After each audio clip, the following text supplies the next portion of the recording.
back when I was a little boy, while other kids were getting bullied for stupid stuff like wearing pink, liking anime, and getting their lunch money stolen, I was getting my cheeks destroyed by Roy G. Biv. And no, I'm not talking about that type of clappage by the rainbow. I mean, I could literally not color any of my paintings. But that was until I learned and developed the skill of glazing. So before we get into the art of glazing, obviously you need a sketch to glaze on. Boom. After many struggles later, we have the sketch. Now, for educational purposes, I've been doing a one-to-one study just so it's easier for me to point out why I made the decisions that I made. Instead of having like a lighting scenario in my head and just explaining it, y'all can see exactly what I was looking at in the ref and why I chose the color that I did, so it's just easier for your small puny brain to digest. Other than a one-to-one study, what I like to do a lot also is just get a sketch down, but then also have a lighting scenario reference to the side, and then just copy and paste colors. So, different sketch, but cool lighting with minimal effort. That is the Gen Z way. Work smarter, not harder, baby.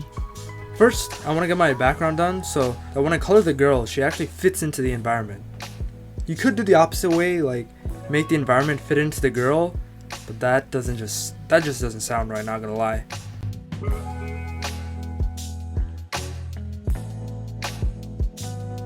Okay, so not gonna lie, this background is complicated and hard AF. Don't know why I chose this reference. I guess I like pain. But basically at this stage, I'm just trying to lay down some basic colors. At this point, it still looks terrible, but now at least I'm not looking back on a blank white canvas. The white canvas of doom.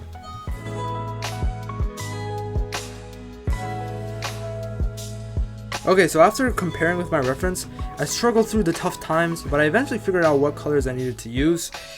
I mean, ideally you want to be confident and choose the right color on the first get-go, but we can't all be an art god, so basically you just have to start laying some colors down, and then keep layering colors until you get something good. And I'll talk about layering more in depth when I'm painting the girl.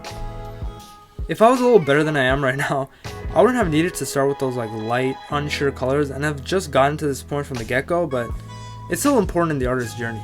Too many people get to this point and restart because it looks wrong, but then you're just starting from a blank white canvas again, so I don't know what the logic was with that one. Congrats, you've played yourself.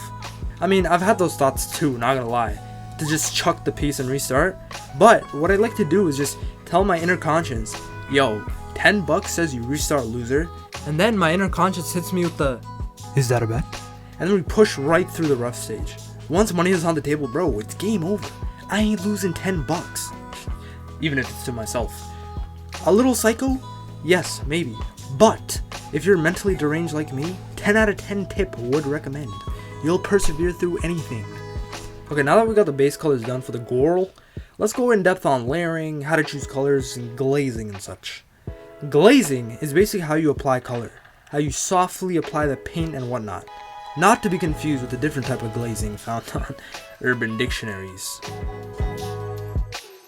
Here's the problem I see with a lot of beginners. When painting, they try and like exacto pick the specific color they want, or they try and pick out like a specific lavender, gamboge, Mountbatten, peridactyl pink, or whatever. No, boss. The simplest and easiest way to think of coloring is to identify the color that you want and then glaze it into the base. So, the color on her blouse that she's wearing is kind of boring and I really just need to brighten it up. I'm not going to use white though because since everything in the piece is warm, the white is actually going to look cool. And not in the good way. I mean, cool as a cool color, blue. The opposite of warm and red. Plus, white is going to be reserved for the brightest highlights, which we're going to add in later. Anyways, instead of white, I'm going to want to add a nice hint of yellow. But I'm not going to try and find a yellow that's subtle. I'm going to select the hella saturated yellow and then just lightly glaze that yellow all over the blouse. That way I can adjust how hard I'm pressing on the screen and I can get multiple attempts at finding the subtle yellow that I need. You might be saying right now, why'd you pick yellow? There's no yellow to be seen on that area of the reference. I'm here to tell you, man, I don't know. I mean, there's clearly a lighter salmon pink color there, but that just wasn't doing it for me, so I went and doubled it, okay? Like, this is what makes my paintings mine.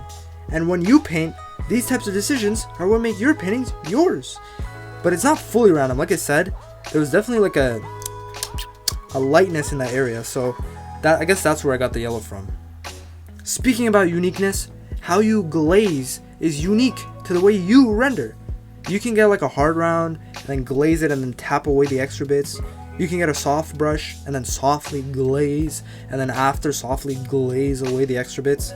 But the point is, you don't get the exact color, but a color that when glazed over the painting gets you the color that you want. And that's also why brushes are pretty important.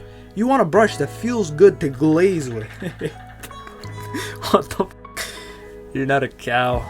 What am I saying? Why did I choose glaze? Luckily, however, the round brush in almost any software I've used has a great glazing ratio. In fact, I think the round brush should be renamed to the golden glazing ratio. Ha! Got you there. You almost thought that the reason that you're so bad at art is because your brushes suck. No, it's just you, man. But, big but, I will say that when it comes to like style and making the drawing process easy, there is no denying that brushes are extremely important. Like having good brushes will just make your drawings way more unique, especially if you use them in like a creative way.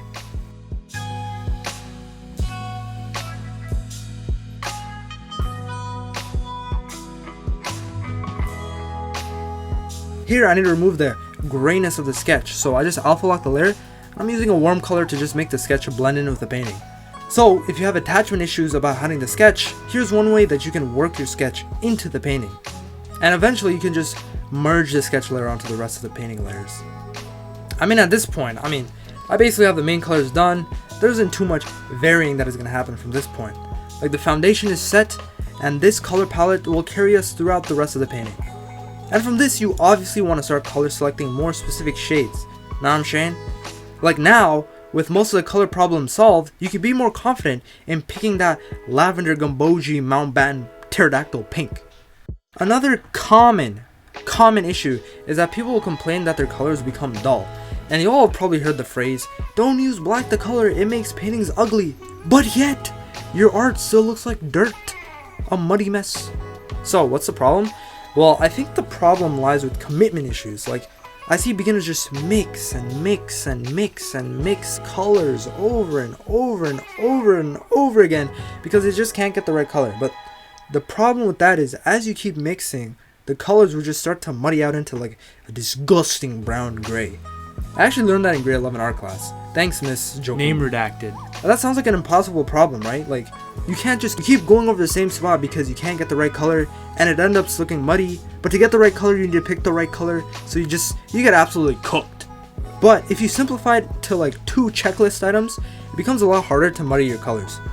If you glaze a color over the base and it doesn't look right after a couple strokes, then the base color needs to be changed. So just do a hard stroke and then attempt to glaze again.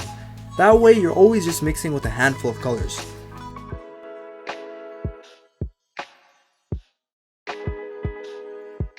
Boom. Here in the reference, I'm seeing like a sort of bluish tone. So again, just gotta glaze. And so I got that pretty intense blue selected, and I'm just slightly brushing it onto the canvas. Works like a charm.